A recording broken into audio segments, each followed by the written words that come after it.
Okay, all about the West Sail. November. What have you been up to? Well, we were still taking stuff off. That was the big push, October and November.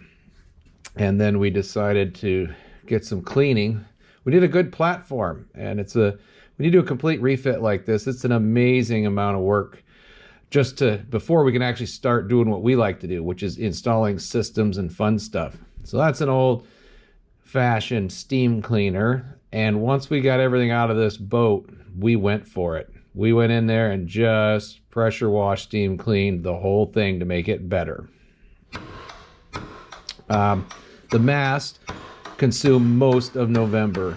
Getting all the hardware off, if you watched a couple of mast videos, was crazy amounts of time. When you take a job of, hopefully like with our rigging class, just replacing standing rigging, running rigging, put the mast back up, that's one thing. But when you have to completely disassemble and then, start putting it back together, well, and paint in between, enormous amount of work. So unforeseen stuff. Old boats are this way. It's just what we do. Inside a warm, dry shop like this, how could we not? You see how bad the paint had faded and what it was, and there it is, kind of just before the paint was going to happen. Students and everybody, Art Clifton, we just went after it, and it had a lot of poultice corrosion.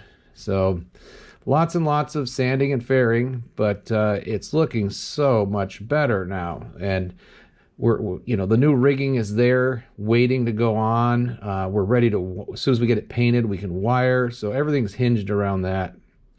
You remember in the October update how wet it was. The rain was coming in. It was crazy. So once again, there it is. There was a video about us, but we had to put a cover on this thing.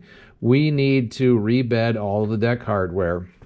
The chain plates are going to go in. The sail tracks need to come off. We got to do windows. There's just no way in the beautiful rainy state of Washington in the winter that we could do that work without sealing it up. So that was another, few days of work. Here it just keeps adding up, but we're getting there. Well, we wanted to be warm and dry. So here we have a permanently installed King electric heater. Kind of fit that little hole that was already in the boat. We didn't want anything that was going to tip over or potentially cause a fire. We got it wired to a full contact little thermostat right there. And then we ran the power cord 10-3 continuous off from a spool of wire right out the head overboard through hull and over to the building and plugged it in. So no extension cords, trying to be as safe as possible. And then down here, there's that commercial dehumidifier, and it also has its own little hose, 1/4 inch.